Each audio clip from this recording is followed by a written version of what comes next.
good news. You do? Our bikes are ready for pickup. Oh, yes, finally. I haven't ridden an e-bike in a while. I know, and we're finally starting to feel better. Finally. Still got some stuffiness going on. But a little bit, but I think it's more allergies now than anything, so. Yeah. So we are gonna go get our new e-bikes. We are super excited.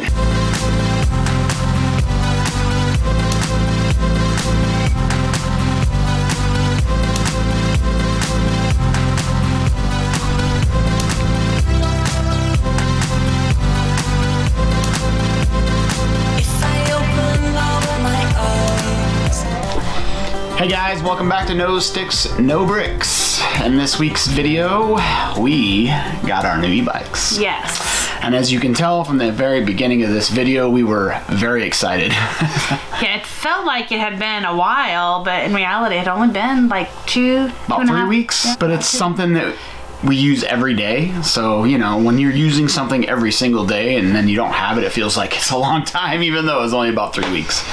So yeah, needless to say, we're very happy to get our e-bikes.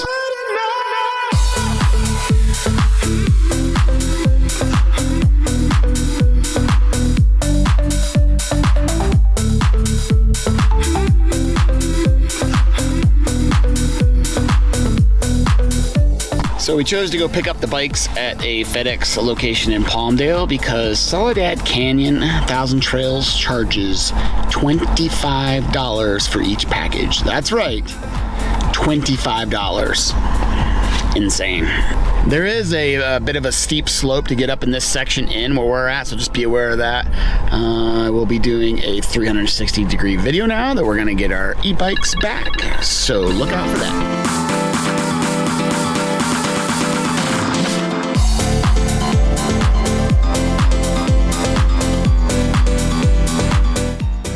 Special delivery. Yay! What do you got? Finally. Even though it hasn't really been that long, but it feels like it. Definitely feels like it. All right, you want to throw them in the back of the truck? Go ahead. Throw them over your shoulder. Do you need my help? Yeah, we got it. Thank goodness.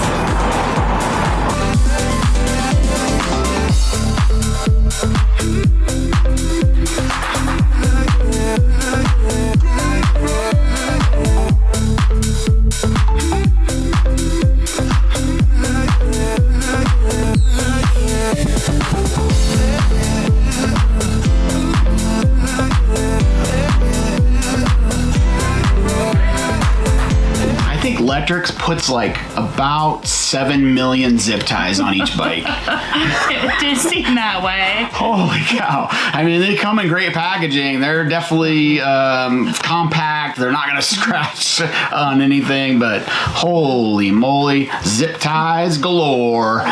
So we definitely learned a few lessons from getting our e-bikes stolen in Las Vegas. Hopefully, with all these new things that we're going to do to the bikes, it'll help us, obviously, but also help you guys so you don't get your e-bike stolen like we did. It's a pretty crappy feeling. It was very crappy. Kind of ruined our whole kind of time that we were staying there because we just kept thinking about it. Right. Constantly, you know, hearing other people getting stuff stolen at, you know, where we were at. I hope Thousand Trails gets that park squared away because the location is actually fairly decent in relation to the Strip and Fremont Street and all that, but yeah, that's the whole reason why we were going to stay there is the location because we could take an Uber or a Lyft or whatever, you know, down to the Strip where on base it's a little bit more difficult to do that because you have to like walk all the way to the entrance of the gate, right? You know, instead of plus like base is on the northeast side of the city, so it's kind of far away from everything. Yeah, it would have been a little bit more expensive. So, but lesson learned. Even though it was locked up and covered, I think, you know, now we'll leave them inside and just be more vigilant. Looking back on it, we were probably a little complacent. A little bit too much trust in people. Yeah, I've never had a lot of trust in people. No offense, guys, but the world we live in, I guess. So this is what they look like straight out of the box, and now it's time for us to personalize them a little bit. So the first thing we're gonna do is we're gonna add a Zoom shock absorber seat post. The stock one is just no shock absorber whatsoever. And then we're adding the Cloud 9 Seat, I really like the Cloud 9 seats. They're much more comfortable than the stock seats, and this one's the newer style Cloud 9 that's got the airflow vent in the middle. So, looking forward to trying this one out. There's the difference.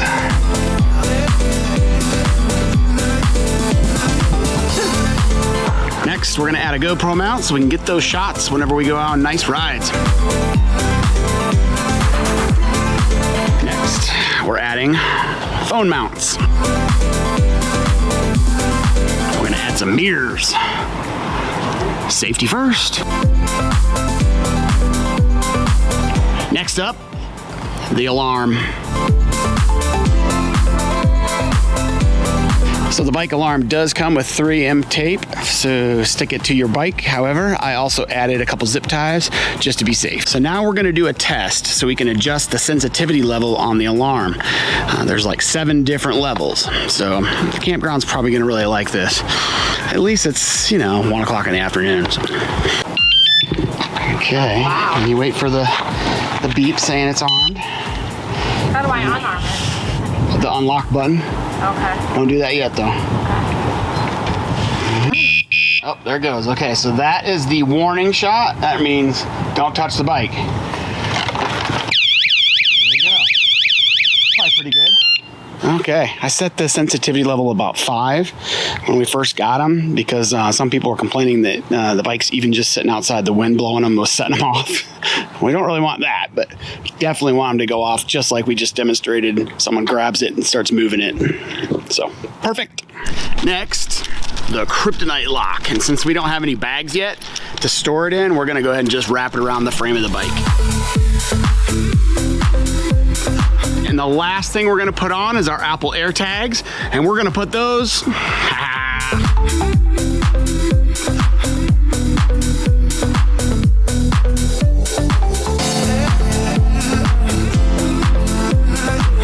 And there they are.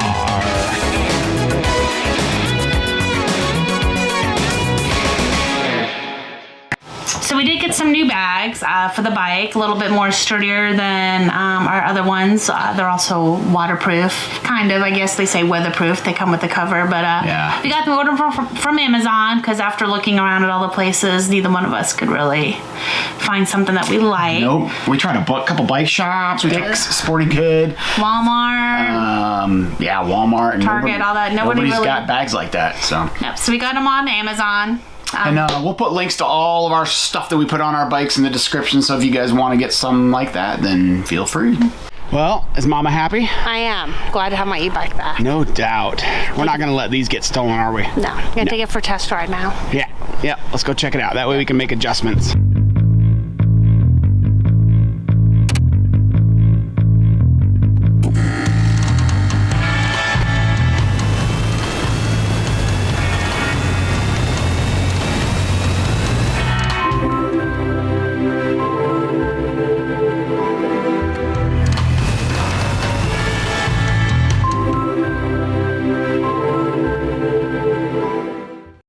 So yeah, we were pretty happy. And, so the next day, we found a trail on All Trails. It was called the California Aqueduct Trail, and it's on the northeastern side of Palmdale. Yeah, and it was a good trail. A couple of things to consider. It was super windy while we were there. A little higher elevation, I think. Yeah, higher elevation, and it was cold. I was smart enough to bring a hoodie and always be prepared for, when weather changes or just, Yeah, me, not so much.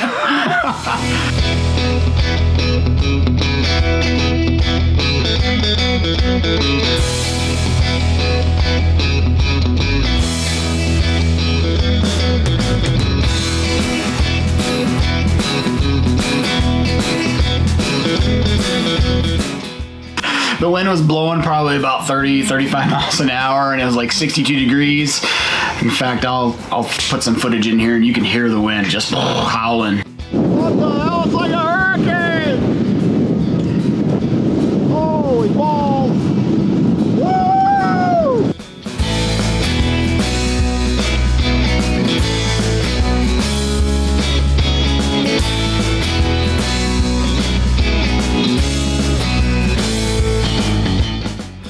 short ride. It was a short ride. It probably would have been way more enjoyable if we, because there's another part of it on the other side of the road.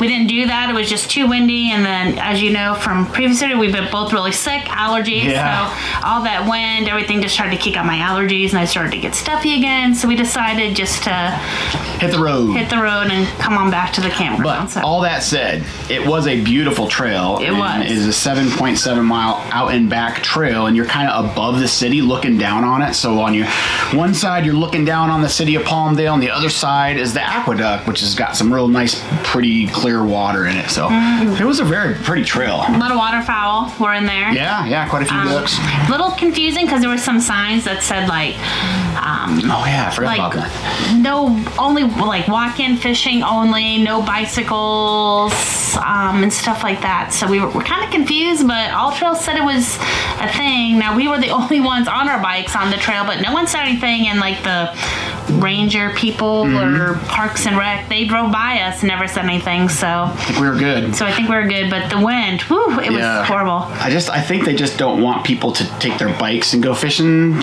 Maybe only a portion of it's allowed to be fished in. I'm not sure. So we're not sure, but it was a good short ride. Especially for the first one for our new e-bikes. Definitely. Yeah. So after our short e-bike ride, we came back to the campground, hung out for a while, and then we decided that we were going to go visit our daughter at her work out kind of in the part of LA, not in downtown LA, but you know, one of the North Ridge, North Hills, something like that. So we went and visited her out there, and it was a beautiful ride because you're going through a canyon. So yeah, I mean, right outside Soledad Canyon, Thousand Trails, where we're at right now, you take a left out of this park, and it is a beautiful about 10-mile strip where you're going through Soledad Canyon, and there's mountains on each side, and there's a river with no water in it.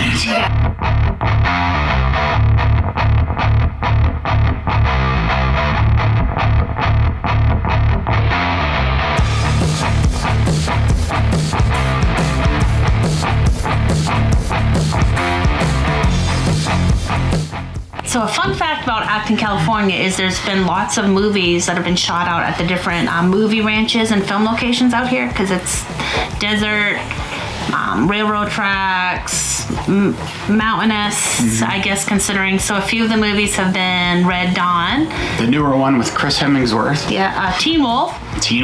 Back in the day. Yeah. And Terminator 3. Those were the three that we know or have seen, so you know, maybe we'll have to rewatch maybe one of them and see if we can pick out. And Acton, the town that she was talking about, is literally like 2 miles from here. Yeah, we rode our e-bikes in. Right. It's got like 2 small grocery stores, a couple of little restaurants, cafes, a pharmacy. You leave LA, the hustle bustle of the big city of LA, and like you hit Soledad Canyon Road, and you're like out in the middle of nowhere, just like that. On lots of hiking trails and stuff around here too. So the next day, I believe, we decided to take our Yellow Lab Axel on a hike. He needed to burn some energy. Definitely. It's been pinned up in the RV because we've been sick and moving around and being with family and friends and all that good stuff. So it was time for him to go for a hike. So we hit up Indian Canyon Trail. It's a 1.6 mile loop.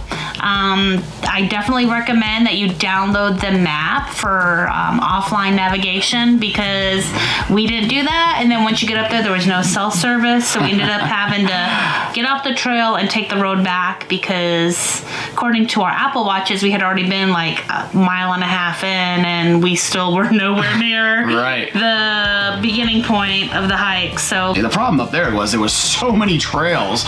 Like this was a loop trail, but there was all these different offshoot trails, so it was easy to get turned around.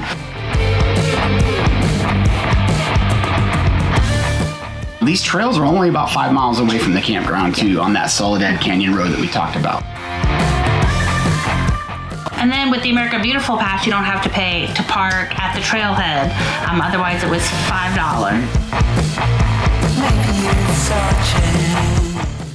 And And then while we were on the trail, we met up with another hiker that was nice enough to take the selfie of us.